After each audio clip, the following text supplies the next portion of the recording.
राजस्थान में हमारे अजमेर की पावन धरा पर पधार रहे हैं। इसी तर्ज पर वो 6 अक्टूबर 2018 को भी पधारे थे और राजस्थान की जनता से एक बड़ा वादा भी करके गए थे कि ईआरसीपी परियोजना आपके यहाँ राजस्थान में हम लागू करेंगे। और उसी मीटिंग के दौरान आदरणीय वसुंधरा जी और नरेंद्र मोदी जी ने कहा था कि हम पुष्कर का भी विकास कराएंगे, लेकिन पुष्कर सरोवर आज भी गंदगी में हटा हुआ है। वहां पर टॉयलेट का पानी आता है जो हमारे हिंदुओं की आस्था से सरासर खिलवाड़ है। मैं नरेंद्र मोदी जी से निवेदन करूंगा कि आप आ रहे हो तो हमारे पुष्कर का विकास भी अयोध्या की तर्ज पे करवाने का कष्ट करें, क्योंकि झूठ बोलने से काम नहीं चलने वाला है। भारतीय राष्ट्रीय लोकतांत्रिक पार्टी अजमेर के तत्वाधान में प्रेस वार्ता आयोजित कर अजमेर के नेताओं ने अपनी बात रखी। उन्होंने कहा कि आगामी दिनों में प्रधानमंत्री नरेंद्र मोदी अजमेर आ रहे हैं। इस दौरान आरएलपी नेताओं ने कहा कि उन्होंने पूर्व में की गई घोषणा जिसमें ईआरसीपी और पुष्कर सरोवर के संरक्षण को लेकर बयान दिए थे, जो अभी तक जमीन पर नहीं उतर पाया। आरएलपी नेताओं ने प्रधानमंत्री से जल्द प्रदेश की जनता को लाभ देने की मांग की है।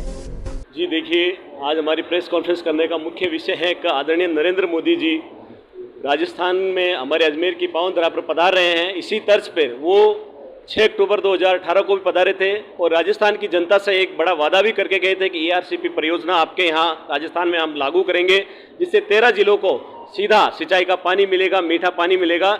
लेकिन आदरणीय नरेंद्र मोदी जी इस बात को भूल चुके हैं। तो इस जनसभा में हम चाहते हैं कि उनको ये बात याद दिलाएं और हमारा एक किसानों का डेलीगेशन आरएलपी के साथ में उनसे मिलना चाहता है। उनके मिलने की हम परमिशन भी मांग रहे हैं, लेकिन अभी तक उनके किसी बड़े पदाधिकारियों का कोई जवाब नहीं आया है।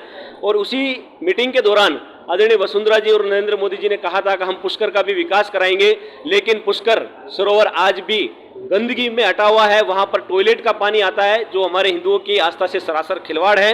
मैं नरेंद्र मोदी जी से निवेदन करूंगा कि आप आ रहे हो तो हमारे पुष्कर का विकास भी अयोध्या की तर्ज पे करवाने का कष्ट करें, क्योंकि झूठ बोलने से काम नहीं चलने वाला है।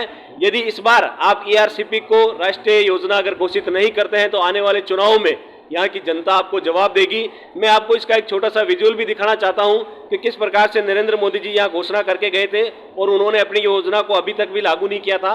ये देखिए साथियों, भारत सरकार द्वारा बहुत गंभीरता के साथ इस योजना का तकनीकी अध्ययन कराया जा रहा है।